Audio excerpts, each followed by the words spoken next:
ଦୁଇଟି ଲବଙ୍ଗ କଳା ସୂତାରେ ବାନ୍ଧିକି ନିଜ ପକେଟରେ ରଖିଦିଅ। ଗ୍ୟାରେଣ୍ଟି ଦେଉଛି ସେ ଝିଅ ପଟିଯିବ। ନିଜେ ଆସି ତୁମ ସହିତ କଥା ହେବ, ତୁମକୁ ଭଲ ପାଉଛି ବୋଲି କହିବ। ହଁ ଫ୍ରେଣ୍ଡସ୍, ଆଜିର ଏହି ଭିଡ଼ିଓଟିରେ ମୁଁ ଆପଣଙ୍କୁ ଶିଖେଇବି ବିନା ମନ୍ତ୍ର ତନ୍ତ୍ରରେ କେବଳ ଦୁଇଟି ଲବଙ୍ଗର ସାହାଯ୍ୟରେ ନାରୀ ମୋହିନୀ ବଶୀକରଣ ବିଦ୍ୟା, ଯାହାକୁ ପ୍ରୟୋଗ କରି ଆପଣ ସୁନ୍ଦରୀରୁ ସୁନ୍ଦରୀ ଝିଅକୁ ପଟେଇ ପାରିବେ, ବିବାହିତା ନାରୀକୁ ପଟେଇ ପାରିବେ, ତାକୁ ନିଜ ବଶରେ କରି ତାଠାରୁ ନିଜର ମନ ମୁତାବକ କାମ ହାସଲ କରିପାରିବେ। ଏହି ବଶୀକରଣ କରିବା ପାଇଁ ଆପଣଙ୍କୁ କୌଣସି ପ୍ରକାର ମନ୍ତ୍ର ତନ୍ତ୍ର କରିବାକୁ ପଡ଼ିବନି କିମ୍ବା କିଛି ବି ପଇସା ଖର୍ଚ୍ଚ କରିବାକୁ ପଡ଼ିବନି। ଆପଣ ବିନା ମନ୍ତ୍ର, ବିନା ତନ୍ତ୍ର, ବିନା କିଛି ପଇସା ଖର୍ଚ୍ଚ କରି ନିଜ ପସନ୍ଦର ସୁନ୍ଦରୀ ଝିଅ ବା ସୁନ୍ଦରୀ ନାରୀକୁ ପଟେଇ ପାରିବେ। ହଁ ଫ୍ରେଣ୍ଡସ୍, ଆପଣ ସମସ୍ତଙ୍କର ଇଚ୍ଛା ଥିବ କେଉଁ ନା କେଉଁ ଝିଅ ବା ବିବାହିତା ନାରୀକୁ ପଟେଇବା ପାଇଁ, ତାକୁ ନିଜ ବଶରେ କରି ତାଠାରୁ ନିଜର ମନ ମୁତାବକ କାମ ହାସଲ କରିବା ପାଇଁ। ତେବେ ଆଜିର ଏହି ଭିଡ଼ିଓଟି ଆପଣଙ୍କର ଇଚ୍ଛାକୁ ପୂରଣ କରିବ। ହଁ ଫ୍ରେଣ୍ଡସ୍, ଆଜିର ଏହି ଭିଡ଼ିଓଟିରେ ମୁଁ ଆପଣଙ୍କ ପାଇଁ ଆମର ତନ୍ତ୍ରଶାସ୍ତ୍ରରୁ ଏମିତି ଏକ ସହଜ ଶକ୍ତିଶାଳୀ ବଶୀକରଣ ନେଇ ଆସିଛି। ଯଦି ଆପଣ ଏହି ବଶୀକରଣ ଠିକ୍ ଭାବରେ କରିଦେଲେ, ମୁଁ ଆପଣଙ୍କୁ ଯେମିତି ଶିଖେଇବି ଆପଣ ଠିକ୍ ସେହିପରି କରିଦେଲେ ଗ୍ୟାରେଣ୍ଟି ଦେଉଛି ଯେଉଁ ଝିଅ ପଟୁନଥିଲା ସେ ଝିଅ ଆପେ ଆପେ ପଟିଯିବ।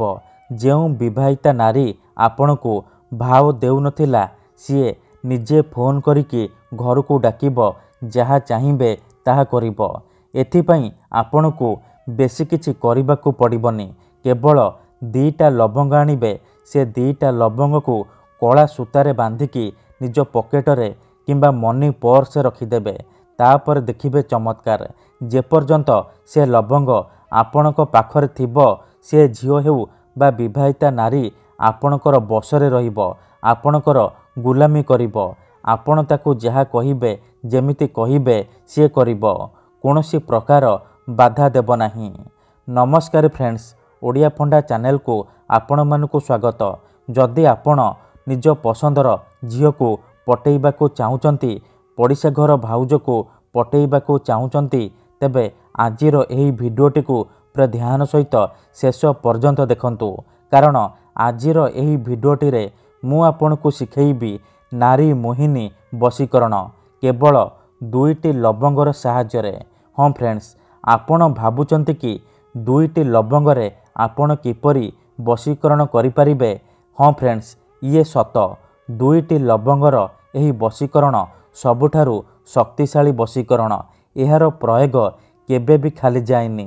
ଯେଉଁ ଝିଅ ବା ନାରୀ ଉପରେ ଏହି ବଶୀକରଣ ଗୋଟିଏ ଥର ପ୍ରୟୋଗ କରିଦେବେ, ସିଏ ସେହି ସମୟଠାରୁ ଆପଣଙ୍କ ଆଡ଼କୁ ଆକର୍ଷିତ ହେବାକୁ ଲାଗିବ, ଆପଣଙ୍କୁ ପାଗଳି ପରି ଭଲ ପାଇବ।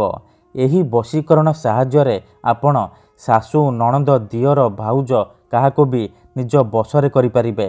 ପଡ଼ିଶା ଘର ସୁନ୍ଦରୀ ଭାଉଜଠାରୁ ନିଜର ମନ ଚାହୁଁଥିବା କାମ ହାସଲ କରିପାରିବେ। ତେବେ ଏହି ବଶୀକରଣ କରିବା ସବୁଠାରୁ ସହଜ।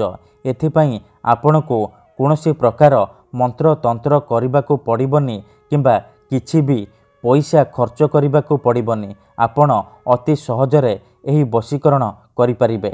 ତେବେ ଏହି ବଶୀକରଣ ଆପଣ କିପରି କରିବେ, ଏହାର ପ୍ରୟୋଗ ବିଧି କ'ଣ, ମୁଁ ଆପଣଙ୍କୁ ଶିଖେଇବି। ଜାଣିବା ପାଇଁ ମୋର ଆପଣମାନଙ୍କୁ ଅନୁରୋଧ କି ଆପଣ ଭିଡ଼ିଓଟିକୁ ମୂଳରୁ ଶେଷ ପର୍ଯ୍ୟନ୍ତ ପୁରା ଧ୍ୟାନ ସହିତ ଦେଖନ୍ତୁ। ବିଧିଟି ଜାଣିବା ପୂର୍ବରୁ ଯଦି ଆପଣ ଆମ ଚ୍ୟାନେଲକୁ ନୂଆ ଆସିଛନ୍ତି, ତେବେ ଦୟାକରି ଚ୍ୟାନେଲକୁ ସବସ୍କ୍ରାଇବ୍ କରି ପାଖରେ ଥିବା ବେଲ୍ ଆଇକନ୍କୁ ମଧ୍ୟ ଦବାଇ ଦିଅନ୍ତୁ, ଯାହାଦ୍ୱାରା ଆମେ ଯେଉଁ ବି ଭିଡ଼ିଓ ଅପଲୋଡ଼ କରିବୁ ସର୍ବପ୍ରଥମେ ଆପଣ ଦେଖିପାରିବେ ଆଉ ତାହାର ଲାଭ ପାଇପାରିବେ। ବିଧିଟି ଜାଣିବା ପୂର୍ବରୁ ଆଉ ଗୋଟିଏ ଛୋଟିଆ କଥା ମନେ ରଖନ୍ତୁ, ବଶୀକରଣ ଏମିତି ସେମିତି କାମ କରେନି। ମନରେ ସମ୍ପୂର୍ଣ୍ଣ ବିଶ୍ୱାସ, ନିଷ୍ଠା ଆଉ ଏକାଗ୍ରତାର ସହିତ ଆପଣଙ୍କୁ ଏହି ବଶୀକରଣ କରିବାକୁ ପଡ଼ିବ। ତେବେ ଯାଇ ମୁଁ ଆପଣଙ୍କୁ ଗ୍ୟାରେଣ୍ଟି ଦେଉଛି ଆପଣ ଯାହାକୁ ଚାହିଁବେ ତାକୁ ପଟେଇ ପାରିବେ, ସୁନ୍ଦରୀରୁ ସୁନ୍ଦରୀ ଝିଅଠାରୁ ମନ ମୁତାବକ କାମ ହାସଲ କରିପାରିବେ। देखंतु ଯେଉଁପରି ଆପଣ ଭଗବାନଙ୍କୁ ମାନୁଛନ୍ତି, ଭଗବାନଙ୍କ ଉପରେ ବିଶ୍ୱାସ ରଖିଛନ୍ତି, ନିଜର ସବୁ ଦୁଃଖ କଷ୍ଟ ଅସୁବିଧା ଭଗବାନଙ୍କୁ ଜଣାଉଛନ୍ତି, ଯଦି ସେ ଅସୁବିଧାର ସମାଧାନ ନ ହେଲା ତାର ମାନେ ନୁହେଁ କି ଭଗବାନ ନାହାନ୍ତି। ସେହିପରି ତନ୍ତ୍ର ମନ୍ତ୍ର ହୁଏ, ବଶୀକରଣ କାମ କରେ, କିନ୍ତୁ ଏହାକୁ ଆପଣଙ୍କୁ ସିଦ୍ଧ କରିବାକୁ ପଡ଼ିବ, ପ୍ରୟୋଗ ବିଧିକୁ ଠିକ୍ ଭାବରେ କରିବାକୁ ପଡ଼ିବ। ମୁଁ ଆପଣଙ୍କୁ ଯେମିତି ଶିଖେଇବି ଆପଣଙ୍କୁ ଠିକ୍ ସେହିପରି କରିବାକୁ ପଡ଼ିବ। ତେବେ ଯାଇ ମୁଁ ଆପଣଙ୍କୁ ଗ୍ୟାରେଣ୍ଟି ଦେଉଛି ଆପଣ ଯାହାକୁ ଚାହିଁବେ ତାକୁ ପଟେଇ ପାରିବେ। ଠିକ୍ ଅଛି, ତେବେ ଏହି ବଶୀକରଣ ଆପଣ କିପରି କରିବେ ଚାଲନ୍ତୁ ଜାଣିବା। ମନେ ରଖନ୍ତୁ, ଏହି ବଶୀକରଣ କରିବା ପାଇଁ ଆପଣଙ୍କୁ ବେଶୀ କିଛି ସାମଗ୍ରୀର ଆବଶ୍ୟକ ନାହିଁ। କେବଳ 2ଟା ଲବଙ୍ଗ ଆଣିବେ, ଖଣ୍ଡେ ସାଧା କାଗଜ ଆଣିବେ, କଳା ରଙ୍ଗର କଲମ ଆଣିବେ, ଆଉ ଖଣ୍ଡିଏ କଳା ସୂତା ଆଣିବେ। ଆପଣଙ୍କ ଘରେ ଯେଉଁ ରିଲ୍ ସୂତା ଥିବ ସେହି ରିଲ୍ ସୂତାରୁ ଖଣ୍ଡିଏ କଳା ସୂତା ଆଣିବେ। ଏତିକି ଜିନିଷ ଆଣିସାରିବା ପରେ ମନେ ରଖନ୍ତୁ, ଏହି ବଶୀକରଣ ବିଧିକୁ ଆପଣ କେଉଁ ବି ଦିନ କେଉଁ ବି ସମୟରେ କରିପାରିବେ। ବିଧିଟି କରିବା ପୂର୍ବରୁ ଭଲ ଭାବରେ ହାତ ଗୋଡ଼ ଧୋଇକି ସଫା ବସ୍ତ୍ର ପିନ୍ଧିକି ଆପଣ ନାଲି ରଙ୍ଗର ଆସନ ପକେଇକି ଦକ୍ଷିଣ ଦିଗକୁ ମୁହଁ କରି ବସିବେ। ତାପରେ ଏହି ବଶୀକରଣ ଆରମ୍ଭ କରିବେ। ଏହିସବୁ ସାମଗ୍ରୀ ଆଣିସାରିବା ପରେ ଦକ୍ଷିଣ ଦିଗକୁ ମୁହଁ କରିକି ବସି ପଡ଼ିବେ। ତାପରେ ଯେଉଁ କାଗଜ ଆଣିଛନ୍ତି ସେ କାଗଜରେ ପ୍ରଥମେ ଆପଣ ସେଇ ଝିଅ ବା ସ୍ତ୍ରୀର ନାମ ଲେଖିବେ ଯାହାକୁ ଆପଣ ବଶରେ କରିବାକୁ ଚାହୁଁଛନ୍ତି। ତା ତଳେ ଆପଣ ଗୋଟିଏ ଶବ୍ଦ ଲେଖିବେ, ମୋହିନୀ ସୋହିନୀ କାମଦେବସ୍ୟ, ମୋହିନୀ ସୋହିନୀ କାମଦେବସ୍ୟ। ଏହି ଶବ୍ଦକୁ ଲେଖିବେ। ଲେଖିସାରିବା ପରେ କ'ଣ କରିବେ, ସେ କାଗଜକୁ ନିଜର ସାମ୍ନାରେ ରଖିବେ। ଆଉ ଯେଉଁ 2ଟା ଲବଙ୍ଗ ଆଣିଛନ୍ତି ସେ 2ଟା ଲବଙ୍ଗରୁ ଗୋଟିଏ ଲବଙ୍ଗ ହାତରେ ଧରିବେ। ତାପରେ ଯେଉଁ ଝିଅ ବା ନାରୀକୁ ଆପଣ ବଶରେ କରିବାକୁ ଚାହୁଁଛନ୍ତି ତାର ନାମ 21 ଥର କହିବେ। ତାପରେ ଲବଙ୍ଗରେ 3 ଥର ଫୁଙ୍କିକି ସେ ଲବଙ୍ଗକୁ କାଗଜ ଉପରେ ରଖିଦେବେ।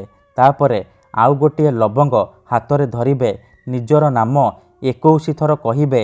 ତାପରେ ସେ ଲବଙ୍ଗରେ 3 ଥର ଫୁଙ୍କିକି ସେ ଲବଙ୍ଗକୁ ସେ କାଗଜ ଉପରେ ରଖିଦେବେ।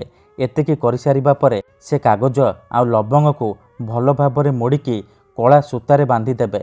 ଏତିକି କରିସାରିବା ପରେ ଆପଣ କ'ଣ କରିବେ, ସେ ଯେଉଁ ପୁଟୁଳିଟି ହେଇଯିବ ସେ ପୁଟୁଳିକୁ ନିଜର ମନି ପର୍ସରେ କିମ୍ବା ପକେଟରେ ରଖିଦେବେ। ଗ୍ୟାରେଣ୍ଟି ଦେଉଛି ଯେପର୍ଯ୍ୟନ୍ତ ସେ ଲବଙ୍ଗ ଆପଣଙ୍କ ପାଖରେ ଥିବ ସେ ଝିଅ ହେଉ ବା ବିବାହିତା ନାରୀ ଆପଣଙ୍କ ବଶରେ ରହିବ, ଯାହା ଚାହିଁବେ ତାହା କରିବ। ମନେ ରଖନ୍ତୁ, ମୁଁ ଆପଣଙ୍କୁ ଆଉ ଥରେ କହି ରଖୁଛି, ମନରେ କୌଣସି ଖରାପ ଉଦ୍ଦେଶ୍ୟ କିମ୍ବା କୌଣସି ଖରାପ କାମ ପାଇଁ ଆପଣ ଏହି ବଶୀକରଣ ପ୍ରୟୋଗ କରିବେନି।